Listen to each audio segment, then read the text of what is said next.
everybody. We are Taiwan radio station.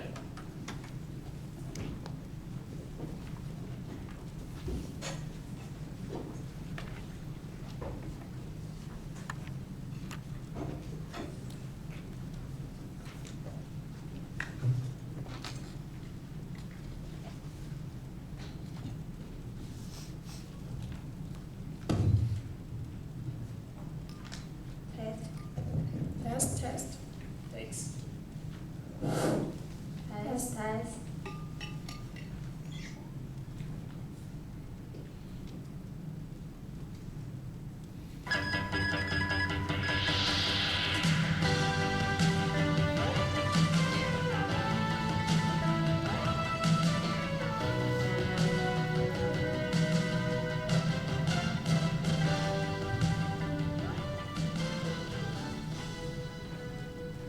Hello, welcome to Taiwan radio station. I'm Peter. And I'm Wen. Today we are talking about something we must all have an opinion on, the cinema etiquette.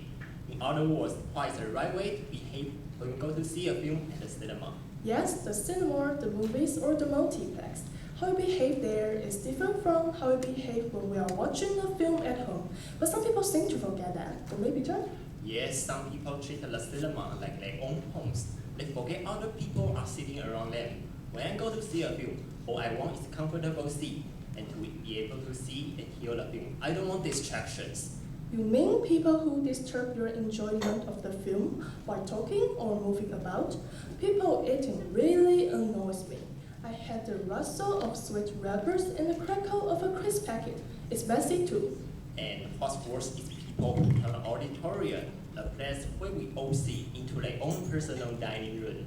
Of course, your munching popcorn is fine, isn't it, Peter? But to really appreciate the surround sound and clear digital projection, you need a well-behaved audience, not like the audience that one radio presenter complained about on his show.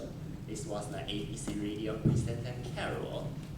Here she is telling Cricket AB about an annoying moment at the film screening she went to. Can you hear what happened? A new law was reached as the woman in front of me gets her phone out, standard thing, so sending messages that kind of stuff, and then has an app on her phone, which turns her phone into a mirror.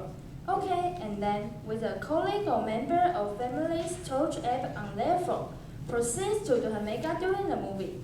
That, my friend, is extraordinary. Unbelievable! So Carol said that she sat behind a woman who, during the film, got her mobile phone out. Well, that's quite common. Lots of people now use their phones while watching a film. We call it dual screening, looking at the two screens at the same time. But the phone wasn't for texting or checking messages, but to use an app to turn the phone into a mirror. Then, using the touch on her friend's phone, she used the mirror to do her makeup. A new law in cinema etiquette. It's bad manners, and I wonder why she even bothered going to the cinema. I don't think mobile phones at the cinema are a good idea. The radio presenters would agree. They have already drawn up a code of conduct for moviegoers, a list of rules on how people should behave at the cinema. Well, according to this code, this one disgusting things that really shouldn't be done. See if we can hear what it is. No shoe removal. You are not in your own front room. A cinema is a public space. Keep your bodily odors to yourself. Well, Carol says don't take off your shoes. Keep your odors, let you smell to yourself. She says you are not at home amongst all the big bird beers or annoying things as lumping drinks, like drinking noisily, arriving late, and talking during the film. Yes, that's a big no-no for me. I really don't like that. It breaks my concentration. And then there are parents who bring their noise kids. Well, that's okay if it is a special child-friendly screening, but not if the film is unsuitable for children. The parents are just using a cinema as a babysitter. There is one chain of cinemas in the UK that is offering child-free cinema going, and another is trying out a ban on popcorn. Sounds like a good idea to me. Thanks, Wan. Wonderful. We hope you have enjoyed today's program. Now, do you fancy some popcorn? Yeah, I do actually. And this drink's great. Okay, bye. Bye.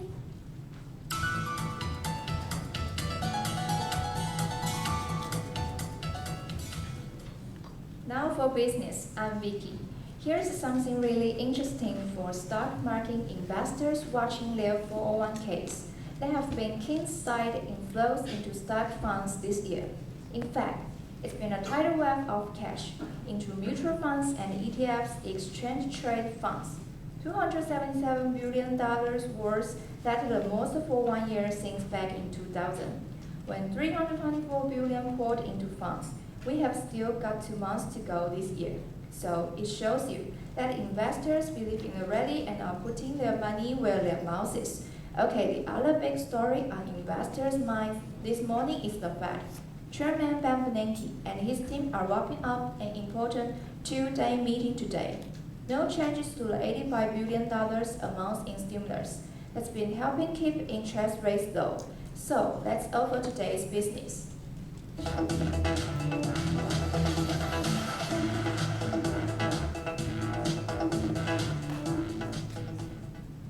Thanks, Paul. Hello there, I'm Carol.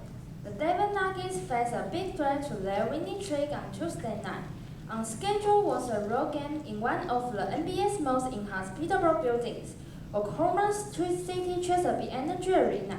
The powerful Oklahoma City Thunder, led by 2 of the NBA's top players, Kevin Durant and Russell Westbrook, came to the game with a 30-4 record in their home building, 15-70 overall, with a narrow 1-point victory at home versus instead rival Stars. The San Antonio Spurs became the first NBA team to win 50 games in a season, over 14 consecutive years.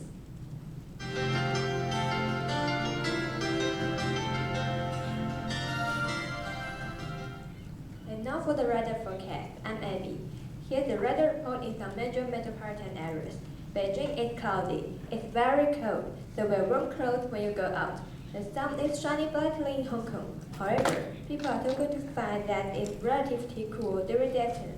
It is sunny in New York and very hot. This will continue for the next few days. That's the weather report for today. Thank you for listening. Bye.